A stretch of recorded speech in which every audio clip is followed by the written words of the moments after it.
Hello and welcome to coverage of Grand Prix Detroit. This is the finals. Gabby Sparts with Luis Scott Vargas in the booth, and we have Ralph Betesh versus Evan Buchholz. Yeah. Looks like a pretty good start for Evan. Eye of Ugin into Eldrazi Mimic. Ralph was going to crack that fetch line. This is, I think, the first Grand Prix I've ever covered where I saw so many people playing a land and then playing a creature and not tapping that land. That is one of the features of the Eldrazi deck, is Eye of Ugin does not tap. It's happened many times throughout the week, and I will say that. Godless Shrine is the land for Ralph. We're going to see an untap. Well, let's see if Ralph stays true to form and plays a Wall of Roots on turn 2 here. Ooh, Voice of Resurgence. He doesn't. And you know, Voice is a card that has not seen as much play recently as it used to. In a world without Snapcaster Mage, Voice is a little less played. But Evan has a very good turn 2 play. Eldrazi Temple into Thought-Knot Seer to take a look at Ralph's hand. It looks like there's a Court of Calling, 2 lands, and a Wall of Roots. So Ralph did have the wall, so that at least counts, right? And it's kind of interesting where taking the court is certainly the safer play because that's the card with the most potential. You could take Wall of Roots and hope to cut the court, as it were, to make it so it can't be cast for any meaningful amount, but it looks like Evan is going to play it safe. All right, so Ralph down to 15 after that attack. Wall of Roots is a play for Ralph. And Ralph could have cashed in that Voice of Resurgence. At some point, he gets to chump block with it and get a elemental token, but he decided that he could do better later. Yeah, so Verdant Catacombs is going to get a land here, a Noble Hierarch for Ralph, and then we're going to see a pass back to Evan. This isn't actually going that poorly for Ralph. I mean, look, Evan has the optimal draw, right? The turn 1 Mimic, turn 2 Thought-Knot. That's a great draw. It's you never want to see that on the other side of the table. But Wall of Roots blocks Thought-Knot Seer. If Evan doesn't have a big creature to follow it up, Voice does block Eldrazi Mimic, and Ralph has now 3 lands and 2 mana creatures in play, another land in his hand, and he's going to be able to play any company or chord that he happens to draw. And he played that land untapped, Louis. It's a Hallowed Fountain, taking 2 damage. You know this can't possibly be good for you. The best possible scenario is just an Eldrazi Sky Spawner and not a Reality Smasher.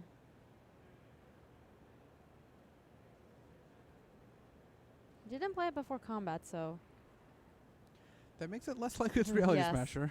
And we do see that there's a Sky Spawner in his hand. Actually, I think there's 2 copies of it, so...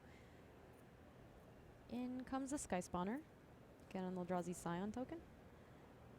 I assume the Mimic went from a 2-1 down to a 1-1 from the Scion, then back up to 2-1 off the Sky Spawner. It decides not to attack here, not sending in with a Thought-Knot Seer, and a pass back to Ralph. Windswept Heath is a land for Ralph. So if Ralph drew a chord, might actually just be good to start chording for Witness. You can just keep doing that. You can chord for Witness, get back chord for Witness, get back chord, and then try to set up for when you want to chord for something like a combo piece. Evan finds another land, though we do know he does not have a Reality Smasher in play. He does get to crunch in here with this Eldrazi Sky Spawner, putting Ralph down to 12. And that also signifies that he doesn't have a Drowner of Hope, because if he had a Drowner, he would have played that. He would have made the Mimic bigger. He would have actually probably sacked a Scion and tapped the Wall of Roots. Those Sky Spawners are starting to put in a serious clock here, though, especially with flying and Ralph having no way to block them for now. Yeah, and Ralph getting a tapped land. And if his last card is Company or Chord, things look decent for him. If not, then I think it was just a land, Luis. Yeah, that's unfortunate.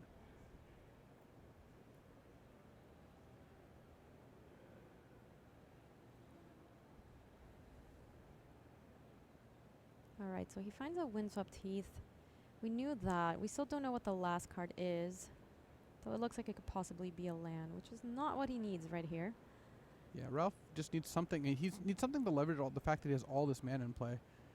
And he's got a couple of cards that do that. Again, Court of Calling and Collected Company would be his best, but ooh, he's sacking a land. That's good news for Ralph. It means he's going to use his mana for something. So cracking that Windswept Heath.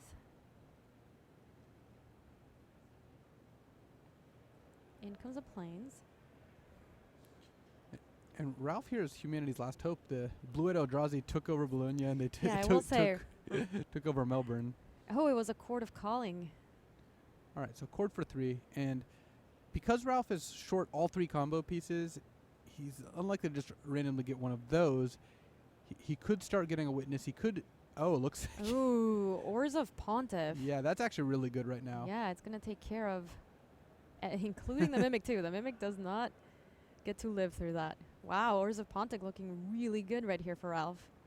And Ralph is attacking with the voice, even though the Thought-Knot's still a 3/3, just because he wants to turn the Voice of Resurgence into an elemental token, which would be a 4/4 right now. If you're Evan here, what do? You have, it's kind of a bad proposition, right? You don't want the token, but you also don't want to be taking damage from the voice. Yeah, and taking damage from the voice is not that problematic. Evan actually has a Path to Exile in his hand, but I think he doesn't feel like he's under that much pressure. Mm-hmm. He could kill the voice, and he wouldn't do it end of turn because the the voice would trigger. That would not be a good idea. But he could just take 2 and then untap and cast Path. He could have blocked and then pathed the token once the voice was dead. A lot of different options, ways he could approach this. Yeah, so Oars of Pontiff really turning things around here for Ralph.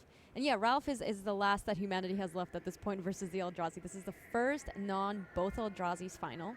Abs and Company could take this whole thing down. Actually, Evan did take 3 there, right, because of Exalted. So that was that was actually a trade that was being offered. So There you go.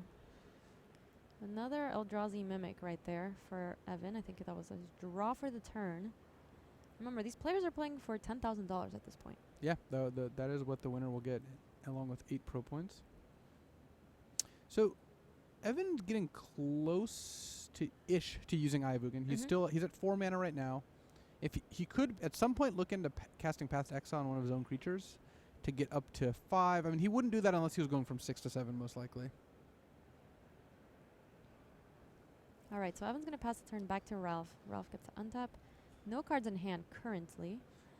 This is an interesting game because neither player is super close to winning. Both of them could draw cards that would put them in that spot, but neither player is actually, on the verge of winning the game. So Evan chose not to correct that Flooded Strand, and he drew a Cavernous Souls off the top. So he is getting close to that Eye of Ugin range, but still nothing much going on in his hand. I actually think if I'm Evan here, end of turn, I'm probably casting Path on the Mimic, because that gets you to 6 lands plus Eye in play. Then next turn you can just play Cavern as your 7th land plus Eye, and then you can start activating Eye to get Drowners and Reality Smashers. Right, so he's going to take this 3 from the Voice. Oh, did he find a Collected Company? Looks like he may have found just a Murderous Redcap, and that's part of the reason to attack with the Voice into a Thought-Knot Seer. Yeah, there it is. Redcap targeting the Mimic. Oh, I would have been much more inclined to Path the Mimic at that point. Since you are getting closer to getting comboed off. You do give them give them a token. Yeah, that is actually a really good point. And right now you're facing so much damage too. You don't really want to give him a token at this point. The token's huge. No, that's actually, I think, correct. You're right. It looks like Evan may just be worried about that. But in that case, he might be getting to the point where he needs to cast Path on something on his turn. I was going to say, is there a chance that maybe he wanted to Path a creature on his previous turn at this point? Well, now it's too late, obviously, but even on this turn. Yeah, so now Evan deciding whether he wants to sack that Flooded Strand. That's the other option available to him end of turn here. So another Path to Exile. Well, these have to start getting cast at this point. I don't think it works out to just hold on to them and do nothing.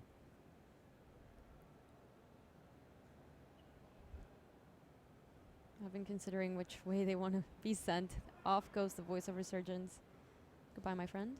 Its ability, pretty relevant. Oh wow, is Ralph out of basics to go get? Oh, I think he didn't. Yeah, he must be because he didn't even choose to. Well, he's got another swamp. I wonder if that's the card in his hand. That's pretty unlucky if so. That would be so unlucky.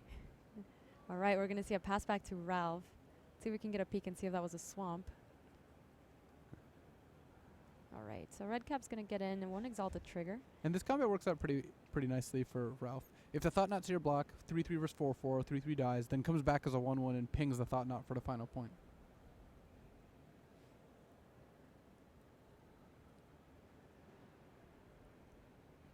Ralph is under a clock, though. That Eye of Ugin, it's going to start putting in some work.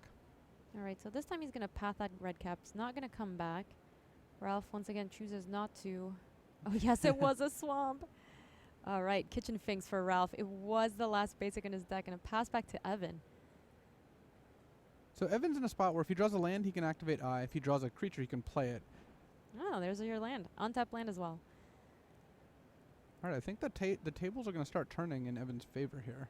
All right, Kitchen Fink gets in, putting Evan down to 7. Another Kitchen Finks.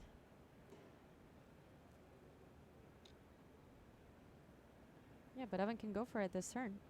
Yep, you can go to 6 off the fetch, but then you can activate Eye of Ugin, presumably getting Drowner of Secrets. All right, so eye activation, down comes everything. There's a Drowner of Hope. Drowner of Hope. Drowner of Secrets also a very good card in draft, but that is not quite the same thing. It's a little more flavorful when they're drowning your hope and more than just your secrets. Well, that's got to be how Ralph's feeling right now. This game, I mean, he's ahead on board, but it's really hard to attack past a Drowner, and the longer the game goes, the more times the eye is going to be activated.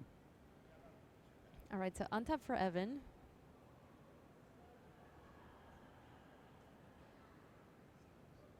Draw. He's revealing the Drowner there, presumably because it's hopping into play right now. Yeah. Oh, that Drowner can't wait to get onto the battlefield. Put me in, coach. There he is. All right, 2 Scions for him. Does Evan have a follow-up here? It looks like he does. Oh, wow. Phyrexian Metamorph. Wow. Very nice right here. He gets an additional 2 tokens and another Drowner. Well, that was a good draw. See, one of the features of Evan's list is he's got 2 Phyrexian Metamorphs. So it's like he has additional copies of all his good creatures. He could even copy opposing creatures if he needs to. And look at how quickly the game has changed right here, Luis. Oh, wow, Melira. Uh-oh. That's step 2. The Kitchen Finks is out, Melira's out. Ralph is just 1 Viscera Seer away from completing the combo. Right, so even though Evan was, climbing his way back into this game, has a very dominant board presence at this point, Ralph could run away with this game. So Evan is going to be able to untap, start attacking potentially with 5/5s. So Kitchen Finks is going to get in there. It's a funny attack because Evan could block with a Drowner, and then the Finks would die and come back, but it wouldn't get a persist counter because of Melira, and so Ralph would just gain 2. Excuse me. All right, let's see what you got, Evan. I think it was just a land. Eldrazi Displacer would be a really good draw here. Actually, Eldrazi Displacer would just be ludicrous with the Metamorph, because every time you blink it, you get to choose a new card. So Evan could Displacer, blink Metamorph, choose Orzhov Pontiff to give all of Ralph's creatures -1/-1. Actually, blink it again in response, choose Pontiff again, stack another -1/-1, and just wipe Ralph's whole board. How close is... So, if Evan finds a way to get rid of one of Ralph's blockers, then he can attack for exactly 14. He can activate Eye. If he draws a land, and he could play a Sky Spawner. It was a land. So, actually, Evan has lethal here because Sky Spawner only costs 1 mana, and because the Scion can tap the remaining creatures. So this game turned really quickly. Evan can fetch up Sky Spawner, play Sky Spawner, sack a land, tap down, or sack the strand to get a land, then sack all 4 Scions, tap down all 4 of Ralph's blockers, and attack with 2 5/5s and a 4/4 with Ralph at 14. I don't know if Ralph mapped that out when he attacked with that Kitchen Finks. And Ralph currently has no cards in hand, right? Oh, he chooses not to attack. He just passes back to Ralph.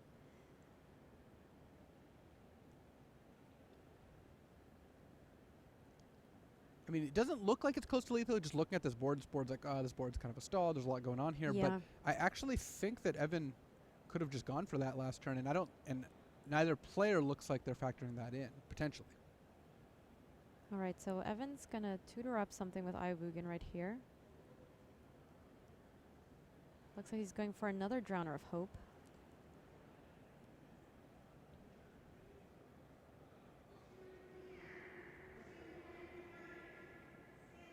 That looks like the choice. There you go. Let me look at Evan's deck list here. It's funny, he actually has a Wastes as a 3rd basic, but he's got his Flooded Strand doesn't actually sacrifice for mana right now. Oh, it does not? Yeah, someone asked in the chat, does he even have a land to get with Flooded Strand? Actually, turns out he doesn't. He's got Island Plains, 2 Hallowed Fountains. as his 4 targets. So Evan, in fact, did not have that as an option to him last turn. Looks like collected company for Ralph. Uh-oh, that was a good draw. Mm-hmm. And Ralph doing this while Evan's tapped out. If he finds a Viscera Seer, he can go off. I think with he Kitchen did. Finks. I think I see it. I think it's a middle Oh, card. wow. He also found a Eternal Witness. So if he can witness back Court of Calling, he can also just get red cap and go off and go off instant speed end step. All right, here we go. Eternal Witness targeting Court of Calling.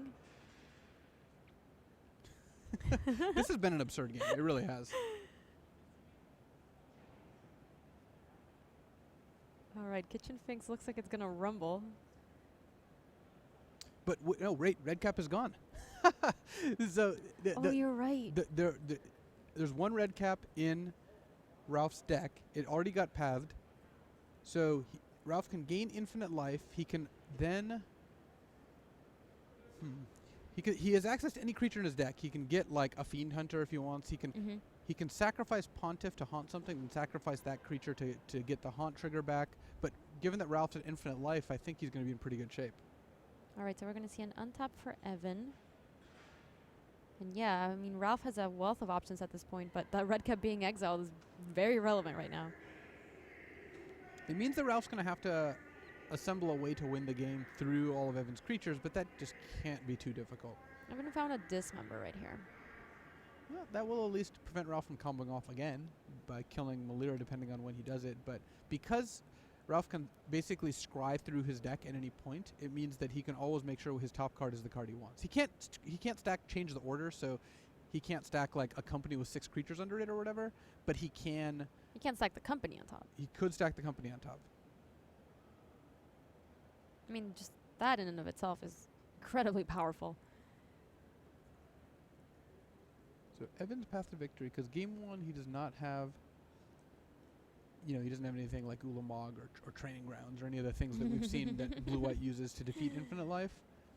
Could try to mill the hard way with Thought Knot Seer and Eldrazi Displacer, but not infinite mana. That seems pretty difficult to do.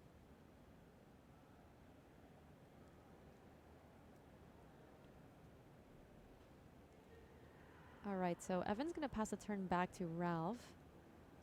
Ralph is thinking about, all right, sacrificing the Oars of Pontiff here. And so there's a haunt ability. So when it dies, you exile it and you target a creature, and then when that creature dies, the ability happens again. Yeah, so the Kitchen Finks is currently being haunted right now.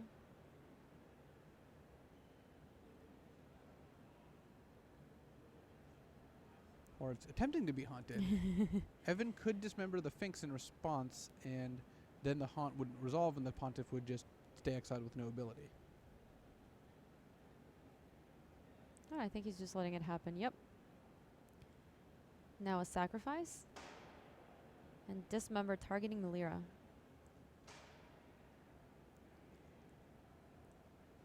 So Finks is dying on the stack, or Finks being going in the graveyard. It's trigger on the stack. And another Court of Calling for Ralph.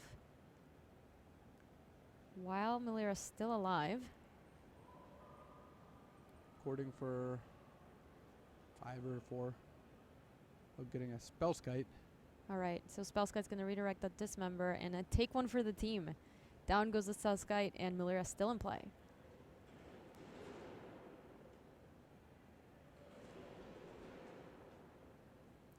And there comes the Kitchen Finks back again. And then the haunt trigger resolves and all the scions go away. I don't think Evan can win this game. Yeah, I think he agrees. So Ralph takes the first game, 1-0 versus Evan. Abs and Company, looking like he might be able to take it home for Team Humans versus Eldrazi.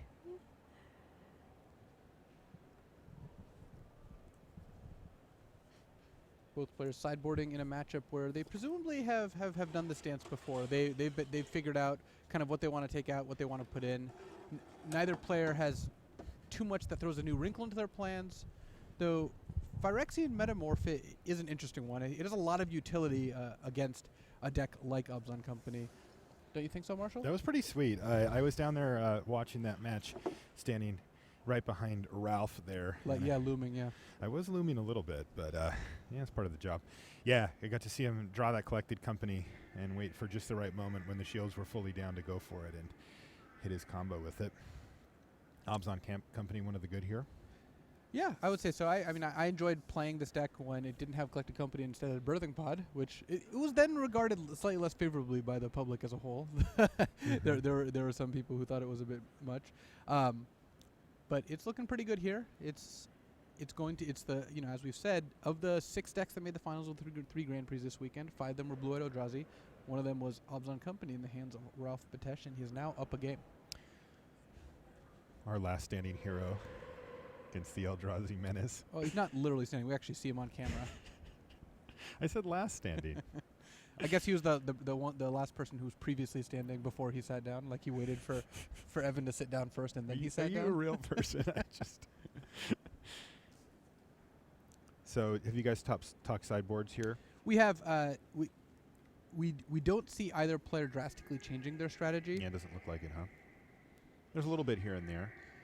I see this intrepid hero over here. Yeah, I want to see that get to work. You know, if there's a matchup you boarded in, it is this matchup, and I have yet to see it go to work.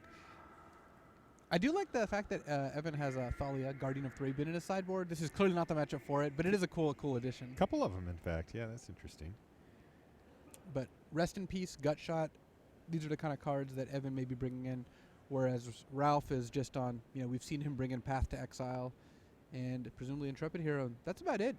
These players are going to play, you know, very similar to what their main deck plan is just going to be the same after board. Yeah, and it does get interesting there, too, because, you know, I think both players have the ability to get through what the other player's trying to do here, and it's just a matter of who draws what and how they play. You know, even if we see something like a Rest in Peace on Evan's side, you know, Ralph will have answers to it somewhere in his list. Solid Pride Mage, something like that. Right. I wonder how much utility Evan got by having Wastes in his deck over the course of the tournament. Oh, he has Wastes in his deck? He has one copy of Wastes. So a lot of these decks, they play 2 copies of Caves of Koilos, even though there's no black spells aside from Dismember, which barely counts. Just as an additional colorless land that also happens to produce white mana. But Evan went with Wastes, and I think that gives you additional value against Path to Exile. First of all, even just having a 3rd basic is nice. And it's just another colorless source that doesn't get hit by Bloodboon. Sure. It seems like a pretty high value slot there, especially because Path is one of the best ways to deal with, you know, your big creatures that you're sort of centering the deck around. You know, if you come to battle with an Eldrazi deck, you are definitely planning on getting Path to Exiled a lot over the course of the weekend. Evan also made his deck a little bit better in the mirror. He took out 2 Endless Ones, which is the worst card in the mirror by a lot because of how poorly it matches up against Displacer, and that's how he made room for those 2 Phyrexian Metamorphs. Which have done work. Oh, yeah. And especially in this matchup, they're quite good. Just because Ralph has so many different creatures with interesting enter the battlefield effects that having the option of copying them, especially multiple times with Displacer, is very, very good. Changing it up. Upgrading. Yeah, I was hoping that Evan would have a 3rd so he could assemble his own Malera combo. Because that would be awesome. Just Poetic Justice, just Metamorph Malera, Metamorph Kitchen Finks, Metamorph Viscera Seer. That would be one of the best possible ways to win a GP, I won't lie. Though I suppose when your Metamorph Finks is coming back, your opponent could just sack all their Finks and you wouldn't have one to copy. So you need a 4th Metamorph to be able to make sure there's always a Finks in play. Right, or you'd have to kill the Viscera Seer in between. Oh, that's true. You copy the Viscera Seer and then you kill it. Yeah. It wasn't meant to be easy. All right, looks like we're getting down to business here in Game 2. This could be the last game of the GP.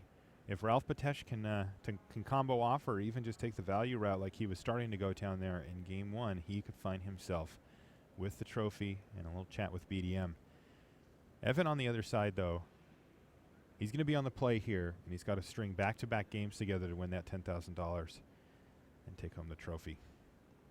Nothing on turn 1 here for Buchholz, but he does have one of his double mana producing lands with the Eldrazi Temple. Good start for Betesh. You'll often see the Obzon Company deck start off with a mana accelerator. Let's see what the turn 2 play is here for Buchholz, though. Looks like a Displacer to me. Confirmed.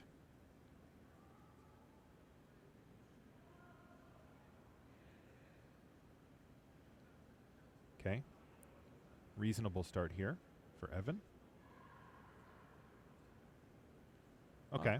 Could have been a little worse from Evan's perspective. He sees the Malira come down and then a 1-drop for any color, and you're like, oh no.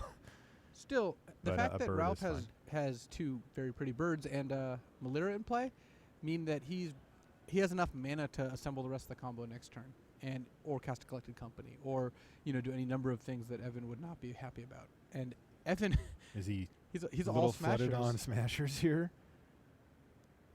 Yeah, I wonder, is Evan going to leave up Path to Exile, maybe play a 3/3 Endless one? Yeah, so he's got 3 smashers to go along with Endless one and Path to Exile, and I would expect to see a 3/3 Endless one, not a 4/4. Yeah, that's exactly what he's done, and that is, of course, going to signal to Ralph. That Evan is worried about Intrepid Hero. Among other things, that his combo is not safe here if he does have it. I haven't got a great look at Ralph's hand.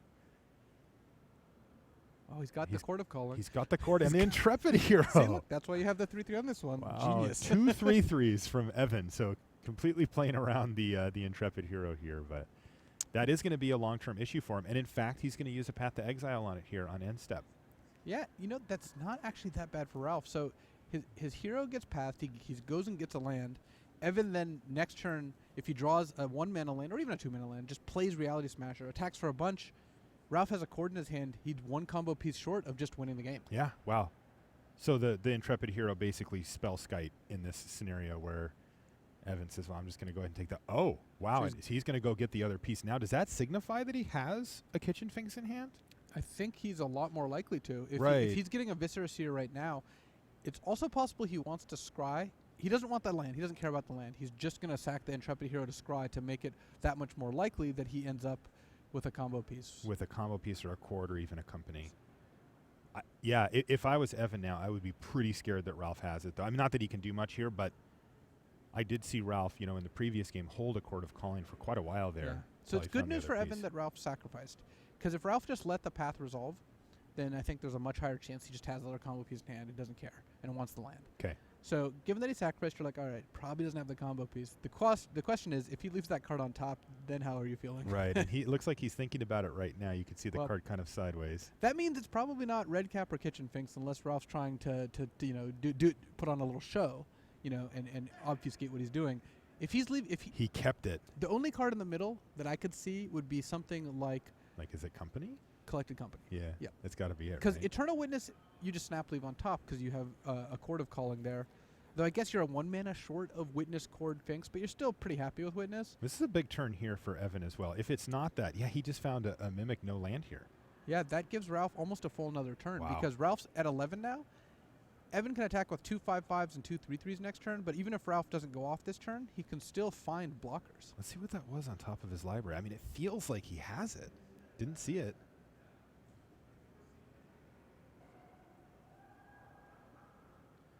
Could it be a Wall of Roots to go? He already has the Chord and just wanted Wall of Roots just for additional security? Could be. I did think I saw a Chord in his hand. If you saw a Chord in his hand, then we could be looking at our Grand Prix Detroit champion. Though. We have seen this scenario before, right? Open mana from the opposing player, and the ability to combo off does not necessarily mean that you go for it. Yeah, that is how Eduardo Sadalik made top 8. His opponent, Ben Friedman, just played it safe, or what he thought was safe, didn't go for it. It turned out that Eduardo had an infinite combo of his own with Training Grounds. So insane. Not an option here. Evan does not have a Training Grounds in his deck. So Ralph has passed the turn back here. And it's highly likely, at least to me, that Ralph has either Company or Chord and is just trying to wait. I think he's got Chord, yeah. The problem is Evan can't not tap out for Reality What Smasher. is he going to do? He drew his land. It's like you can't just be go. So what you have to think is, if I tap out for Reality Smasher and he has Chord, I'm just dead. I've signaled to him that I have no way to stop it. He's just going to go off. If I don't tap out for Reality Smasher, maybe he gives me another turn. Maybe I draw something. So it's funny, but it seems like a really difficult play to make. But it might be right for Evan to not cast Reality Smasher. Now, the thing that occurs to me, and he's not doing it, by the way, the thing that occurs to me, though, is what's the worst case for Ralph? Let's say he goes for it, and Evan shows him a path to exile. I mean, does he just lose the game on the spot? He doesn't just lose the game, but it does put him in a tough spot. If he doesn't have another combo piece, like red if his hand's just cored in like a blank, and you cast cord, and Melira gets pathed, all of a sudden your army does not look very impressive. Or cord resolves, you sack a creature, then Melira gets pathed while the persist is in the graveyard. Okay. You end up with a pretty anemic force and just needing to top deck. Whereas if you leave mana up, it's possible. You're looking at Evan with 5 mana up. He might not be able to play anything. Is this it? This looks like Corda calling. This is for 3. He's firing it off. Evan says sure, and we know what's happening here. Kitchen Finks, and then he's one step away from having infinite life. And once he starts going through the process and Evan says, yep, then he knows he is going to win the GP here as he can stack his deck, go get the murderous red cap, and it's looking like Obzon Company in the hands of Ralph Betesh is going to be our champion. It looks like he's blocked as well. That's good. Solid. Evan going to use Displacer to not lose his Displacer in combat, but just to bounce the Finks. Yeah, flicker it. Or flicker it. Ralph gains too. Sure. This seems academic at this point, but Ralph has not pulled the trigger on the actual combo yet, and it looks like he's just starting to do that now. No, he still hasn't done it. So from Ralph's perspective, he has not won yet. He's got to be feeling pretty good about this. He's got to be feeling good.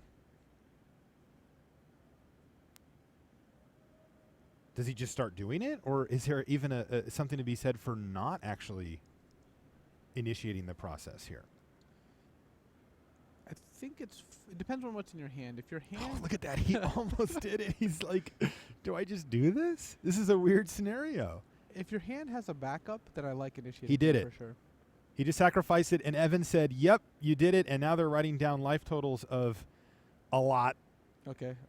And now this is called demonstrating a loop, so up it goes. So now Ralph is going to be at 2 billion life or whatever. And he can now stack his deck, and this is where Evan says, and I heard him say it before, he's just said, just show me the red cap. Now, in that case, it happened to be exiled at the time, but it's not this time. And this should do it. Yeah, he needs to not shuffle his deck. He's not able to do that. Right, we did have that a little earlier in the weekend as well. So he's putting the cards in the same order, just...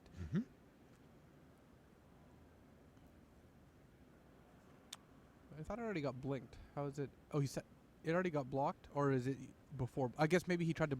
Maybe it got flickered before blocks, and then he sacrificed it. And then that whole thing happened. Okay, sure. I mean, your Displacer's gone.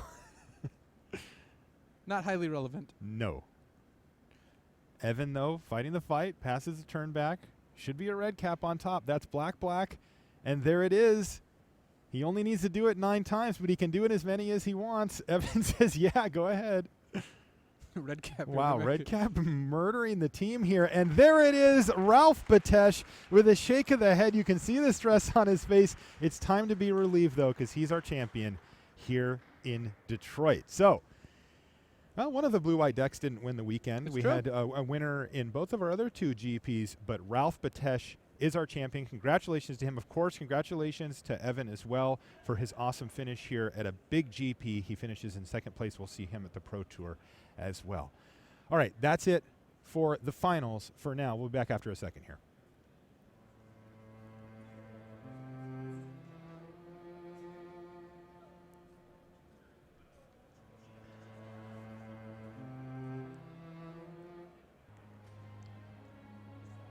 Start on your road to the Pro Tour by playing in a preliminary Pro Tour qualifier. With more than 2,000 locations running events around the world, you're sure to find one near you. Visit magic.wizards.com/pptq for schedules and information. Friday Night Magic has expanded to include all formats. Get ready for Commander, Legacy, or even Conspiracy drafts. Check out your local store for details and share your FNM stories by using the hashtag MTGFNM. Visit magic.wizards.com/FNM for more information. And welcome back to the booth here in Detroit. What a great tournament. 2,555 players showed up to play Modern here in Detroit. It's a little snowy outside. That did not stop them. They came in droves to battle here, and we finally have crowned our champion The trophy goes to Ralph Betesh and Obzon Company, which, had a pretty good showing by all accounts. I mean, we saw it in the feature match area all day today on day 2, and that deck looks to be the real deal for sure. Yeah, Even in the Eldrazi metagame. It does. It looks like it can compete quite well with Eldrazi, and it's got a lot of resilience. It's the kind of deck I like because it's got a combo in it, and having a combo in it, like an infinite combo, means that even if you play against a deck you didn't expect, you still always have this out of just like going off and dealing infinite damage. It lets you win through Ensnaring Bridge or cards like that. It also has a very resilient just core engine of Collected Company plus creatures and Court of Calling plus creatures.